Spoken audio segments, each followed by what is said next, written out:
नमस्कार। आपका एक बार पुनः स्कूल ऑफ ज्योग्राफी चैनल पर स्वागत है। हम लोग आज एक ऐसे विषय पर चर्चा करने जा रहे हैं जो न केवल भूगोल के लिए वरन अन्य विषयों को समझने में भी हमें सहायता प्रदान करती है। इससे बहुत सारे प्रश्न पूछे जाते हैं तथा आगे भूगोल विषय को पढ़ने में, उसे समझने में काफ़ी आसानी होती है। तो आइए आज हम लोग मानचित्र का अध्ययन करते हैं, मैप के बारे में जानकारी प्राप्त करते हैं। मानचित्र एक व्यापक विषय है, स्वयं में बहुत बड़ा विषय है और मानचित्र निर्माण की कला को मानचित्र कला अर्थात कार्टोग्राफी कहा जाता है। कार्टोग्राफी, इसके तहत मानचित्र निर्माण की प्रक्रिया को जानते और समझते हैं। भूगोल में मानचित्र कला एक अलग विषय ही हो जाता है, यह इतना व्यापक है। हम लोगों ने ग्लोब के बारे में जानकारी प्राप्त किए हैं। ये ग्लोब जिसके बारे में हम लोग देख चुके हैं और उस समय थोड़ा मानचित्र का भी अध्ययन किए थे। तो ग्लोब का अपना महत्व है, लेकिन ग्लोब के साथ साथ मानचित्र का भी अपना महत्व है। क्योंकि अगर मान लिया जाए कि हमें भारत का मानचित्र या किसी राज्य का, जिला का, गांव का मानचित्र पर दो स्थानों को देखना है कि किस दिशा में है, तो ग्लोब पर देखने में असुविधा होती है। सपाट कागज पर बना हुआ मानचित्र पर देखने में सुविधा होती है। तो इस तरह से मानचित्र का अपना अलग महत्व है। जैसे पृथ्वी के किसी एक भाग, संपूर्ण पृथ्वी, किसी देश, राज्य या जिला का अध्ययन करते हैं, तब वहां हमें मानचित्र से सहायता लेनी पड़ती है। जैसे मान लिया जाए कि आपके सामने भारत का एक मानचित्र है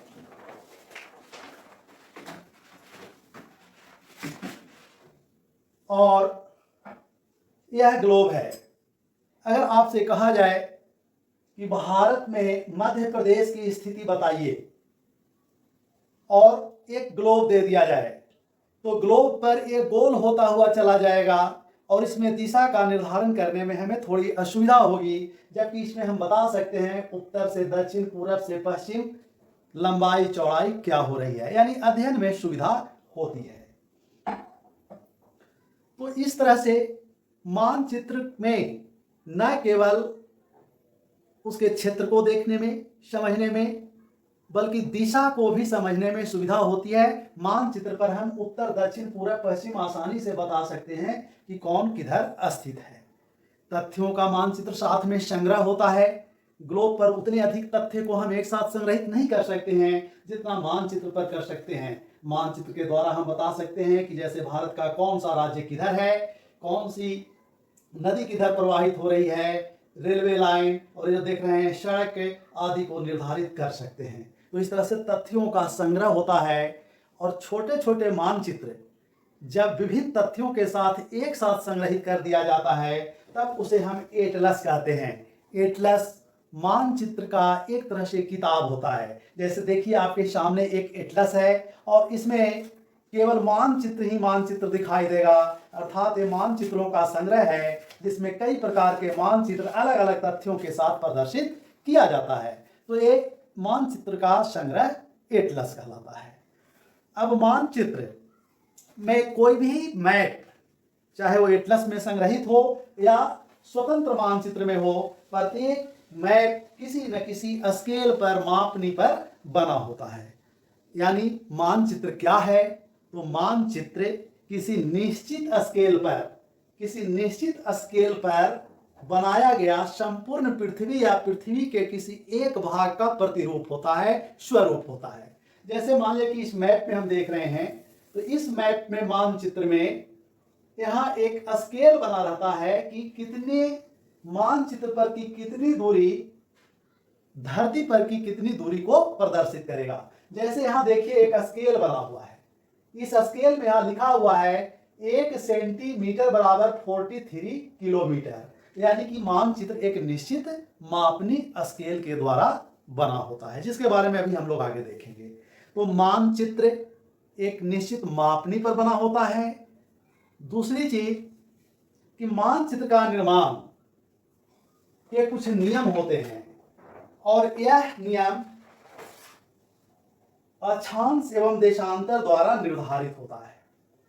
हम लोग पहले देखे हैं कि पृथ्वी पर काल्पनिक रेखा, इमेजिनरी लाइन, जो उत्तर से दक्षिण की ओर खींची हुई है, यह देशांतर रेखा यानी longitude, line of longitude meridian है।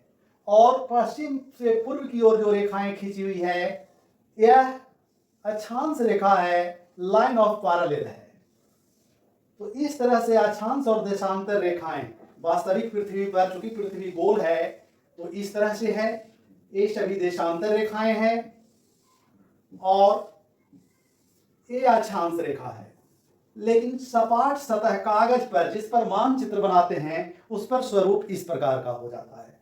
तो पहले अक्षांश और देशांतर रेखाओं का एक जाल बनाया जाता है मानचित्र बनाने के लिए, और इस जाल को ग्रिड कहते हैं।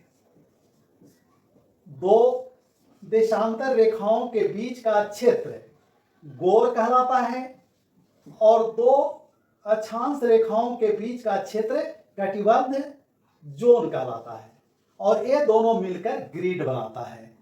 और इसी ग्रिड पर पृथ्वी के किसी एक भाग या संपूर्ण पृथ्वी का मानचित्र बनता है। आप किसी भी एटलस में या मानचित्र में देखेंगे तो अक्षांश और देशांतर रेखाएं खींची हुई दिखाई देगी। अभी हम लोग यहाँ भी एक मानचित्र में देखेंगे, मैप में देखते हैं।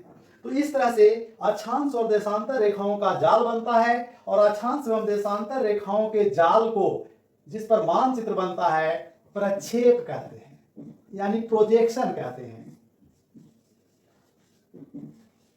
तो सबसे पहले मानचित्र बनाने के लिए मैप प्रोजेक्शन, मैप प्रक्षेप का निर्माण किया जाता है अक्षांश और देशांतर रेखाओं के जाल को।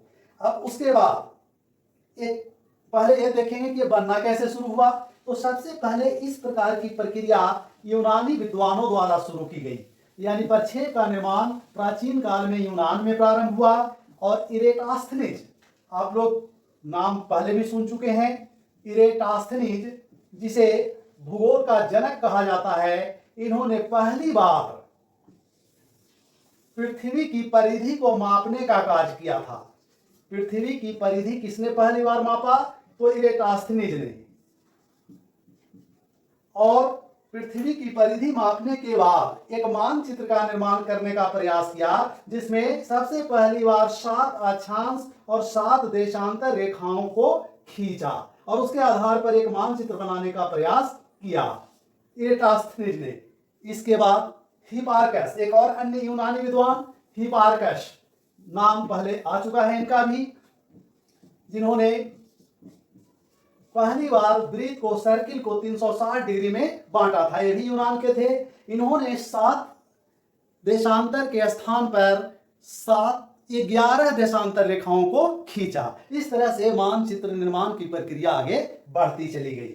लेकिन वास्तविक विकास मानचित्र के निर्माण के क्षेत्र में क्लॉडियस टॉलमी का है। टॉलमी ने अपनी पुस्तक ज्योग्राफिया में 27 मैप का निर्माण किया और इन्हीं 27 मैपों को मिलाकर पहली बार विश्व का मानचित्र तैयार किया गया था। तो टॉलमी को मानचित्र एवं ग्लोब का निर्माता कहा जाता है, फाउंडर कहा जाता है, संस्थापक कहा जाता है। और इसके बाद से धीरे धीरे उसमें सुधार होते चला गया और विश्व का पहला मानचित्र बनाने का श्रेय एनेक्जिमेंडर को जाता है। ये भी यूनान के थे। इन्होंने विश्व का पहला मानचित्र बनाकर तैयार किया। तो इस तरह से मानचित्र निर्माण के लिए सबसे पहले अक्षांश एवं देशांतर रेखाओं का जाल खींचा जाता है। और इस मानचित्र में आप देख रहे होंगे या किसी भी मानचित्र को देखिएगा तो आपको ये जो देख रहे हैं लाल लाल रेखाएं, ये सब देशांतर रेखा है और इस तरह से अक्षांश रेखा है। तो सबसे पहले अक्षांश और देशांतर रेखाओं का जाल, जिसे प्रोजेक्शन कहते हैं, वह बनाया जाता है। इसके बाद एक स्केल मापनी तैयार किया जाता है, अर्थात मानचित्र के लिए प्रक्षेप के बाद दूसरा महत्वपूर्ण चीज होता है स्केल मापनी।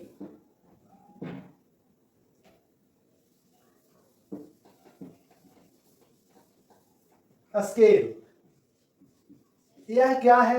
तो कोई भी मानचित्र, जैसा कि अभी हम लोग देख रहे थे, किसी भी मानचित्र का निर्माण एक स्केल पर होता है। और स्केल पृथ्वी पर की दूरी, मान लिया है कि पृथ्वी पर दूरी 500 किलोमीटर है, तो इस 500 किलोमीटर को दर्शाने के लिए एक स्केल बनाया जाता है। चूंकि कागज पर 500 किलोमीटर दूरी को तो दर्शा नहीं सकते हैं, तो इसे दर्शाने के लिए एक स्केल बनाया जाता है कि 500 किलोमीटर को मैप पर 5 सेंटीमीटर से हम दिखा सकते हैं, अर्थात 5 सेंटीमीटर बराबर 500 किलोमीटर। इस तरह से स्केल का निर्माण होता है। यानी स्केल क्या है? पृथ्वी पर की वास्तविक दूरी जो 500 किलोमीटर हुआ और कागज पर की दूरी यानी मानचित्र पर की दूरी का अनुपात है, एक रेशियो होता है, और इसके आधार पर स्केल का निर्माण होता है। इसके लिए एक प्रतिनिधि भिन्न निकाला जाता है, RF, प्रतिनिधि भिन्न, रिप्रेजेंटेटिव फ्रैक्शन, जिसमें ये अगर 5 सेंटीमीटर है तो इसे भी सेंटीमीटर में बदल दिया जाता है, और इस तरह से स्केल तैयार किया जाता है। तो मानचित्र बनाने के लिए सबसे पहले प्रक्षेप बनता है और उसके बाद स्केल का निर्धारण किया जाता है, और उस स्केल से के आधार पर मानचित्र बनते हैं। अब स्केल भी दो तरह के होते हैं, एक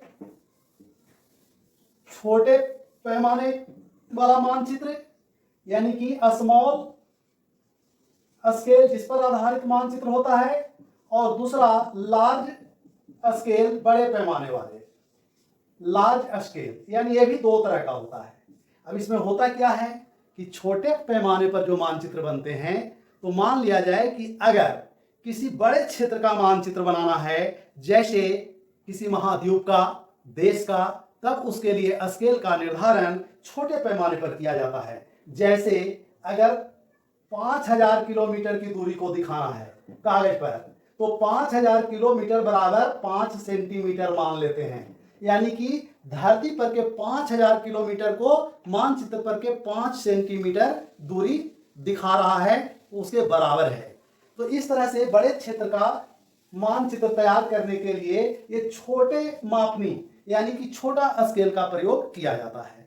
और दूसरा है लार्ज स्केल, यानी कि अगर हम छोटे क्षेत्र को मानचित्र पर दिखाना चाहते हैं, जैसे किसी जमीन को, गांव को, जिला को, तब वैसी स्थिति में लार्ज स्केल अर्थात 100 किलोमीटर दूरी बराबर 25 सेंटीमीटर, यानी कि मानचित्र पर 25 सेंटी में मात्र 100 किलोमीटर को दर्शा रहे हैं। अर्थात इसका उपयोग भूमि मानचित्र, कैडेस्ट्रल मानचित्र, ग्रामीण मानचित्र यानी स्थानीय स्तर के मानचित्र को बनाने के लिए किया जाता है। तो इस तरह से मानचित्र प्रक्षेप और मानचित्र स्केल, इन दोनों के आधार पर मानचित्र का निर्धारण होता है। अब इसके बाद प्रतीक चिन्ह, मानचित्र में तीसरा चीज है प्रतीक चिन्ह का निर्धारण। अब प्रतीक चिन्ह क्या होता है? तो जैसे मान लिया जाए ये हमारे सामने एक मानचित्र है, तो सबसे पहले देखिए अक्षांश देशांतर रेखाओं का जाल, उसके बाद एक स्केल बनाए। अगर मान लिया जाए कि यहाँ दिल्ली है और एक कलकत्ता है, तो हम इसको माप सकते हैं यहां से यहां तक। अगर ये दूरी 10 सेंटीमीटर है, अगर कलकत्ता से दिल्ली की दूरी 10 सेंटीमीटर है मानचित्र पर, और इस मैप में दिया हुआ है कि 1 सेंटीमीटर बराबर 43 किलोमीटर, तो 1 सेंटीमीटर बराबर 43 किलोमीटर, तो हम निकाल सकते हैं 10 गुने 43, और जो आएगा ये दूरी हो जाएगा दिल्ली से कलकत्ता का। अब कहिएगा कि सड़क तो घूरते मुड़ते जाता है, उसकी दूरी सीधे सीधे कैसे निकालेंगे? तो उसे भी अनुमानित निकाल सकते हैं कि सड़क पर अगर हम धागा को बिछा दें और फिर धागा को सीधा कर उसकी लंबाई माप लेंगे, तो स्केल के द्वारा फिर उसे भी निकाल लेंगे कि सड़क की लंबाई कितनी हुई। तो मानचित्र पर स्केल के द्वारा दो स्थानों की दूरी को हम निकाल सकते हैं। उसके बाद ये तीसरा है सिंबल, संकेत। मानचित्र पर बहुत सारे संकेत होते हैं, जैसे यहाँ हम मानचित्र देख रहे हैं, तो इस मानचित्र में यहाँ संकेत दिया हुआ है कि रेलवे लाइन का क्या सिंबल होगा, सड़क का क्या सिंबल होगा। जैसे यहाँ दिया हुआ है कंट्री कैपिटल, गोल दिया हुआ है, तो दिल्ली अगर भारत की राजधानी है तो यहाँ कंट्री कैपिटल गोल बनाया हुआ है। तो इस तरह से अलग अलग चीजों को दिखाने के लिए, जैसे नदी, नदी के लिए ब्लू लाइन है, तो ये जितना भी ब्लू लाइन देख रहे हैं ये सब नदी बता रहा है, जैसे गंगा नदी, ब्रह्मपुत्र नदी। तो अलग अलग संकेतों द्वारा मानचित्र पर अलग अलग स्थान, वस्तु आदि को प्रदर्शित किया जाता है। तो मानचित्र का तीसरा तत्व होता है संकेत, प्रतीक चिन्ह या रूढ़ि चिन्ह, जिसे कन्वेंशनल साइन भी कहते हैं। और इसके बाद संकेत के बाद चौथा है दिशा। मानचित्र में दिशा निर्धारित होता है।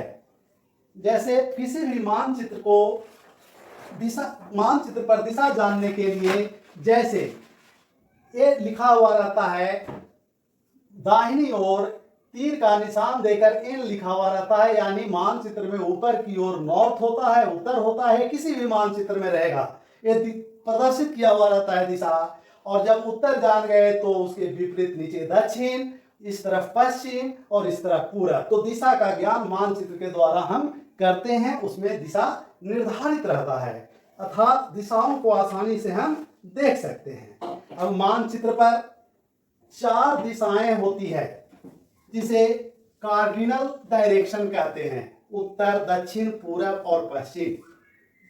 ये यहाँ नॉर्थ लिखा हुआ रहता है ऐसे, और ये 4 दिशा नॉर्थ ऊपर की ओर, नीचे साउथ, वेस्ट और ईस्ट, इसे कार्डिनल डायरेक्शन, दिक् बिंदु कहते हैं। ये 4 दिशाएं हैं दिक् बिंदु।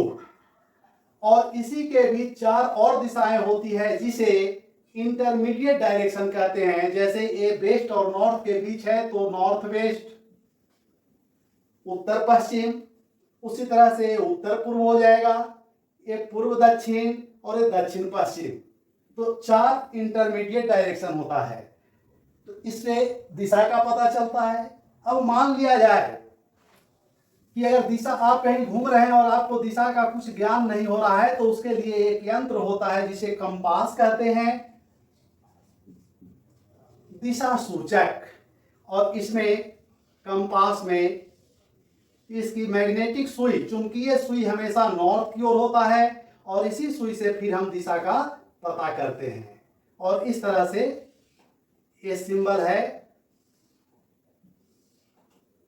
ये कंपास है, और ये मैग्नेटिक सुई इसका हमेशा नॉर्थ की ओर होता है। तो इससे दिशा का पता लगाया जाता है, इससे अंतर से। तो इस तरह से मानचित्र में पहले अक्षांश देशांतर रेखा का जाल प्रक्षेप बनाते हैं, उसके बाद एक स्केल के द्वारा मानचित्र को जहां का बनाना रहता है उसको बनाते हैं, उसमें दिशा निर्धारित किया जाता है, और दिशा निर्धारित करने के बाद मानचित्र में रंग का प्रयोग किया जाता है, और रंग मानचित्र में तथ्यों को स्पष्ट करने के लिए किया जाता है। जैसे इस मानचित्र में भी देख रहे होंगे कि अलग अलग रंग प्रदर्शित रंग है, और रंग से पता चल रहा है कि भारत के राज्य कौन कहां तक फैला हुआ है। एक प्रकार के रंग एक तरह के तथ्यों को एक साथ दिखाते हैं, तो रंग का प्रयोग किया जाता है। अब मानचित्र के साथ साथ कुछ रेखा चित्र होता है, स्केच होता है। तो मानचित्र और रेखा चित्र, स्केच में अंतर है। अंतर यह है कि रेखा चित्र स्केच बिना पैमाना या स्केल का बना होता है, और मानचित्र बिना स्केल का नहीं बन सकता है। और रेखा चित्र में ही एक प्रकार खाका का होता है, अर्थात जब छोटे क्षेत्र का, स्कूल का, गांव का, गली का, मंदिर का, तालाब का, इन चीजों का जब हम एक रेखा चित्र बनाते हैं, यानी छोटे क्षेत्रों का बड़े कागज पर, तो वह खाका कहलाता है। तो इस तरह से मानचित्र, रेखा चित्र और खाका। तो हम लोग इस वीडियो के माध्यम से जाने मानचित्र क्या है, मानचित्र बनाने के लिए उसके कौन कौन से घटक होते हैं, और मानचित्र और रेखा चित्र में क्या अंतर है। अब हम लोग अगले वीडियो में मानचित्र के प्रकार को देखेंगे। तो आशा है कि आपको मानचित्र के बनाने के विभिन्न घटकों की अच्छी समझ आ गई होगी, आपको वीडियो पसंद आया होगा। तो आप इसे अवश्य सब्सक्राइब करेंगे, लाइक करेंगे। बहुत बहुत धन्यवाद। Thank you.